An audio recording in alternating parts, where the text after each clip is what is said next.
જય મહાદેવ. પુનઃ મળવાનું કારણ છે કે શ્રાદ્ધના વિશે ઘણી બધી વાતો આપણા મનમાં ચાલતી હોય કે શ્રાદ્ધ કેવી રીતે કરવું, કે શ્રાદ્ધમાં શું કરાય. એ વાતોના નિરાકરણ માટે આજે આપણે મળ્યા છીએ. આગલા વિડીયોમાં આપણે શ્રાદ્ધનું મહત્વ જોયું. આ વિડીયોની અંદર જોઈશું કે શ્રાદ્ધ કેવી રીતે કરાય. તો મહાલય પક્ષ છે, શ્રાદ્ધનો મુખ્ય વિષય છે, મુખ્ય પ્રકાર છે. મહાલય શ્રાદ્ધ દ્વારા પિતૃઓને રાજી કરવા, એટલે કે પિંડદાન આદિની ક્રિયા મહાલય શ્રાદ્ધની અંદર આવે, તર્પણ આવે, એ રીતે તમે પિતૃઓને રાજી કરી શકો છો. કદાચ એ યોગ્યતા ના આવી અને કોકને પિતૃઓને રાજી કરવાનો બીજો વિકલ્પ શોધવો હોય તો શાસ્ત્રની અંદર પછી એના અલગ અલગ પ્રકારો બતાવ્યા કે બ્રહ્મ ભોજન દ્વારા પિતૃઓ રાજી થઈ શકે છે. એટલે પિંડદાનથી રાજી થાય મહાલય શ્રાદ્ધ દ્વારા, અથવા તો તર્પણ કરવાથી પિતૃઓ રાજી થાય, અથવા બ્રહ્મ ભોજન દ્વારા પિતૃઓ રાજી થઈ શકે છે. કદાચ બ્રહ્મ ભોજન ના થઈ શકે તો આમાન્ય દાન, એટલે કે સીધાનું દાન બ્રાહ્મણને આપવામાં આવે તો પણ પિતૃઓ રાજી થાય છે. કદાચ એ પણ ના થઈ શકે તો પીપળાનું ઝાડ હોય અને પીપળાના ઝાડે સરસ દીવો કરી પીપળાની પ્રદક્ષિણા ફરવામાં આવે, ઓમ નમો ભગવતે વાસુદેવ મંત્રની માળા કરવામાં આવે તો પણ પિતૃઓની કૃપા થાય છે. એનાથી આગળ કહેવામાં આવ્યું કે ઘટદાનનું પણ મહત્વ છે, એટલે કે ઘડાનું દાન કરવામાં આવે, જળકુંભનું દાન કરવામાં આવે તો પણ પિતૃઓની કૃપા પ્રાપ્ત થાય છે.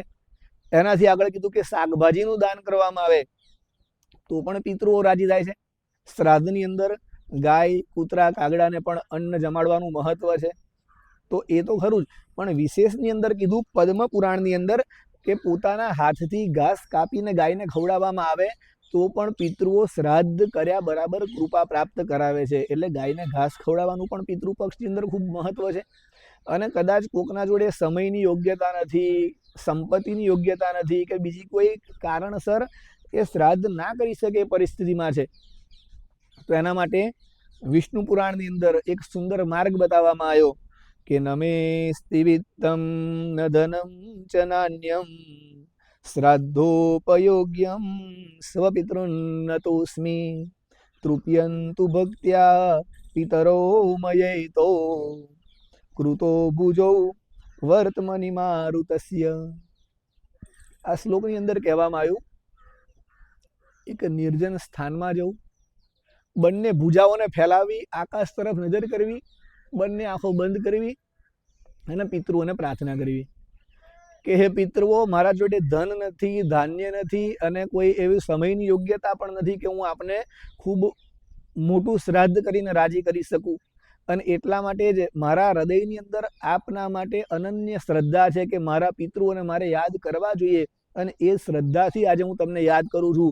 એટલે બધું જ નહીં, પણ માત્ર ને માત્ર મારી આ અનન્ય શ્રદ્ધાનો સ્વીકાર કરી અને પિતૃઓ મારું શ્રાદ્ધ તમે સ્વીકાર કરજો. આટલી પ્રાર્થના પણ કોઈ ભક્ત કોઈ પિતૃના માટે કરી દે ને તો એના પેઢીના પૂર્વજો એ દીકરા ઉપર પર રાજી થઈ જાય છે.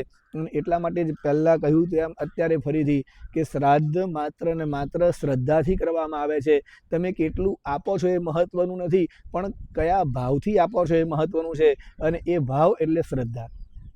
તો આપ પણ આ પિતૃપક્ષની અંદર આવા અનેક પ્રકારો દ્વારા પિતૃઓને યાદ કરી તમારી શ્રદ્ધાનું ખૂબ શ્રેષ્ઠ ફળ પ્રાપ્ત કરો, પિતૃઓની ખૂબ કૃપા પ્રાપ્ત કરો. એ જ ભાવ સાથે સૌને જય મહાદેવ. આ વિડીયો લાઈક આવ્યો હોય, પસંદ આવ્યો હોય અને માહિતી ખૂબ ગમી હોય તો સૌ સુધી આ વિડીયો પહોંચાડો. આ ચેનલને લાઈક, શેર, સબસ્ક્રાઈબ કરી અને આવા ને આવા ધાર્મિક મુદ્દાઓ લઈ અને આપણે વારંવાર મળતા રહીએ, એ જ આશય સાથે સૌને જય મહાદેવ.